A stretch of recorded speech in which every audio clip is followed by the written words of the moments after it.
So let's do as I would like to do, which is to speed right past and over the election tomorrow and get right to the day after. Well, ideally, it would be the day after, assuming that we know the results of the election, but it may not be for some time. Whenever that point in time is, whether it's the day after the election, a few days, a week, a month, whatever the case might be, I want to make it clear that immediately after we know the results of the election, no matter who is declared president, no matter who loses or gains a congressional seat, we are going to go immediately into what's referred to as a lame duck session. If you don't know what that is essentially where politicians do kind of like just think about what they've been doing since like March, where they have essentially been doing nothing. They've been putting on like this dog and pony show of prancing around and wishing and hoping and let's put on a talk and let's have this secret meeting and think about that and where we actually don't see anything as a result of what they are claiming they're doing. This is what we're going to get out of a lame duck session, okay? This is a time where we don't expect our politicians to do anything. So again, regardless of when the election is officially called, I want you to be aware that even if, for instance, Donald Trump remains our president, or even if we see the Senate go from control by Republicans to control of the Democrats, that doesn't mean that anything is going to immediately get done. Okay, we are going to have a period of time which is going to last us till approximately January, mid late January. Well, not mid late. We're going to have realistically, even when you look beyond when people actually assume office, things don't like immediately get done day one most often, right? So I want you to keep that in mind, because I want you to, again, understand that just because election day is tomorrow, right? We are not going to see things dramatically change. I want you to expect, as it relates to stimulus, because I know a lot of people are hurting, I want you to expect that you're going to be in a position, even after this lame duck session, it's going to probably be about 3 or so months without there being any stimulus happening. And that 3 months is assuming that Congress is able to get itself together, get something passed, get it done, as I say, get her done, either end of January, early February. That puts us in a position where stimulus is getting passed in about 3 months.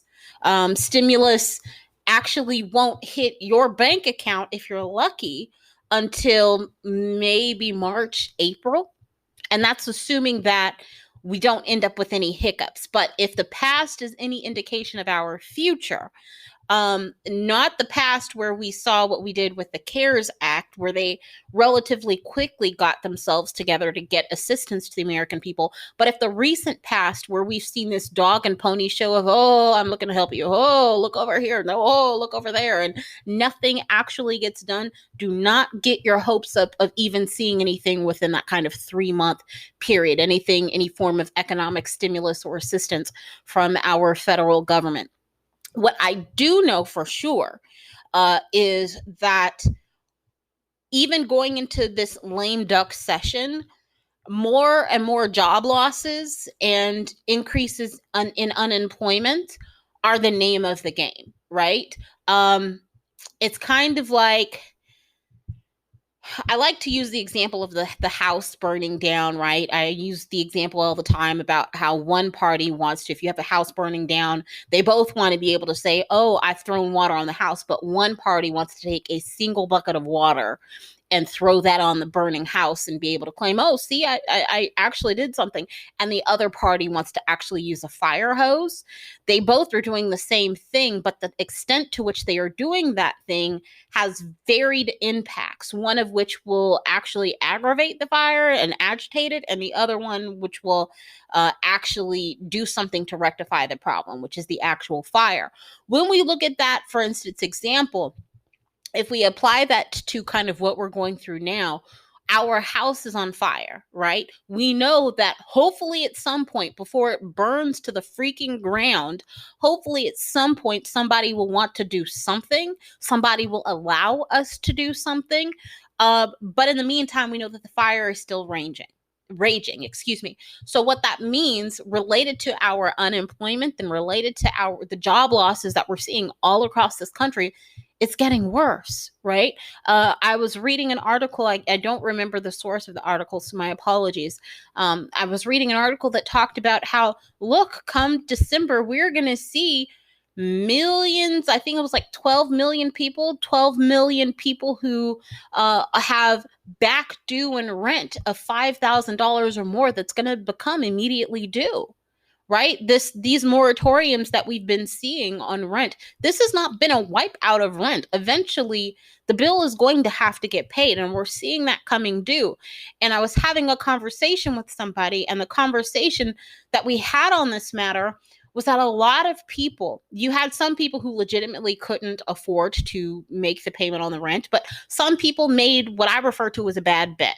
It's not a bet that I personally would have made, but, it is what it is. And for whatever reason, some people made the bet of saying, well, yes, I can pay my rent in this moment, but I know Congress is not going to allow us to go through this for months and months and months without any aid.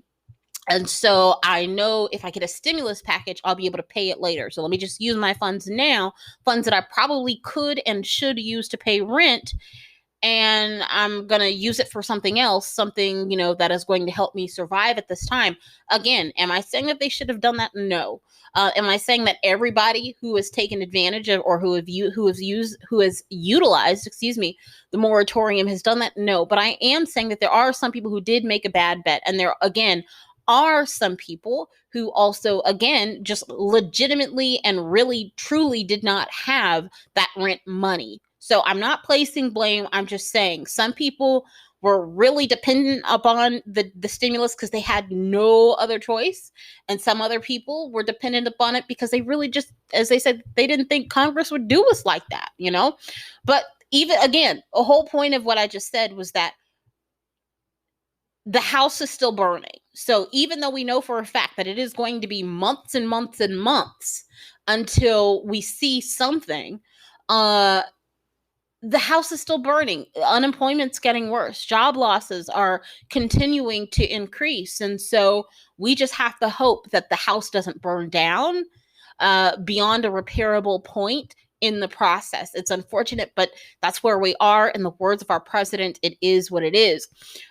It's really kind of crazy when you think about it. It's been about 9 months since we saw the first COVID-19 case diagnosed here in the United States. And I want to make it very clear. Yes, the election is tomorrow, and how I talked about how we're heading into a lame duck session immediately after we have the election results. I want you to have something very, very, very, very clear. Congress did not give a damn the last, 6 or so of these 9 months.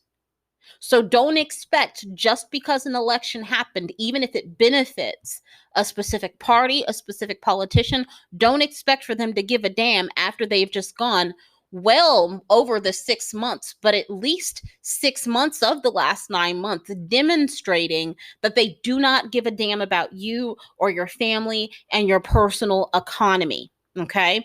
And I say this because it really applies to both situations, both likely situations. I mean, there are a lot of situations. I've talked about many situations that can come along as a result of the election. But if you look at how, for instance, President Trump has promised us stimulus should he be reelected, this applies to him because think about it. He can't do anything by himself. We talked about in previous episodes how he needs a Senate to make it happen, even if the Republicans retain the Senate, even if they have a president to go along with them. I have proof as we get later on into this podcast that they're telling you now that they're not going to do anything.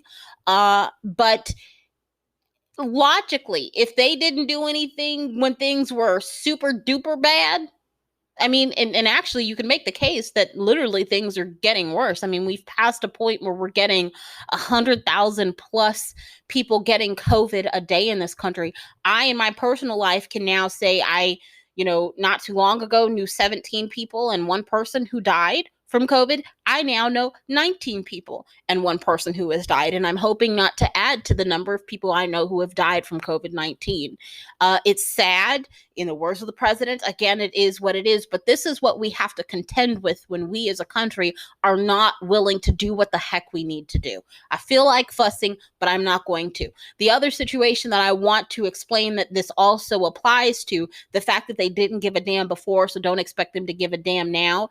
If the Democrats end up picking up the Senate and we see Joe Biden elected, I'm not going to say that they won't give a damn at some point, but don't expect that, again, during the lame duck session, that they are immediately going to be able to do anything. And it's not going to be so much due to their own volition.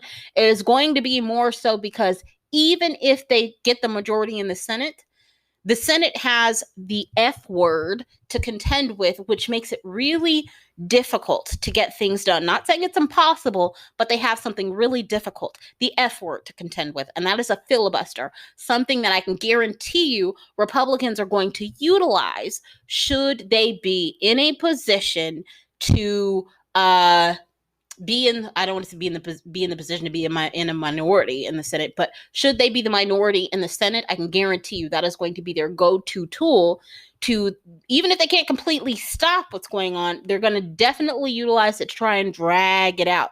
And unfortunately, there are going to be some people who don't understand what the filibuster is, how it's utilized. So if it is utilized, they are going to be in a position where the narrative, the lie that's going to be sold to them, that, see, it's the Democrat, they lied to you, they didn't want to do anything, they're going to believe and drink the Kool-Aid.